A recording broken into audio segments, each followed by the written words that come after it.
There was a point where my thoughts got very dark.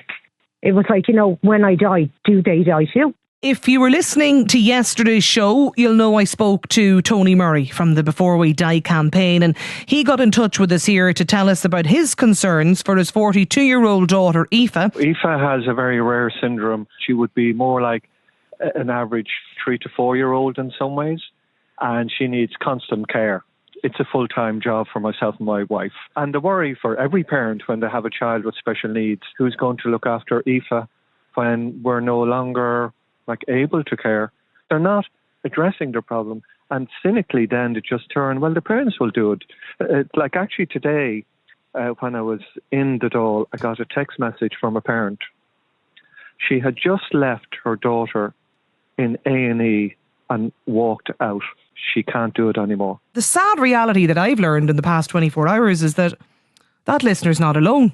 Because so many others got in touch and sent emails in the past 24 hours. And these are the questions that so many parents out there, it's not a handful, it's so many parents out there are having to deal with. My parents are just approaching 79 years of age.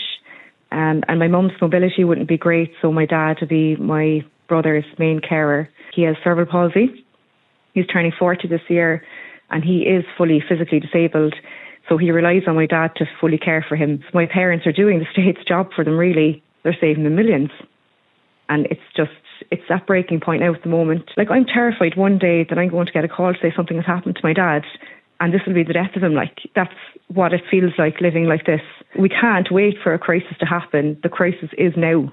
Leah is 26 years old as of yesterday. She is a wonderful daughter, a sister, a granddaughter, a godmother. And I say all those things because Leah is just not her disability. She has an intellectual disability, but she is more than that. Parents lie awake at night worrying about the future. And my nightmare would be that Leah will one day, be a 50-year-old orphan, grieving the loss of me and her dad, with no secure home and no clear supports in place.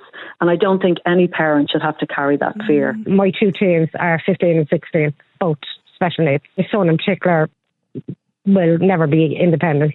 I have to be honest, I don't think anyone in this government or previous government actually understand. You think about their future from the day you realise they are never going to be independent and they are never going to have the life that you would love them to have. That's something carers are left with all the time. You're fighting from the word go for services, for assessments, for schools. The fight just to get a word of carers allowance is off the charts as it is. And then you have to fight to get them to cross into the threshold into adult services. That is a disgrace. I know this is a horrible thing to say. I dread when they're older.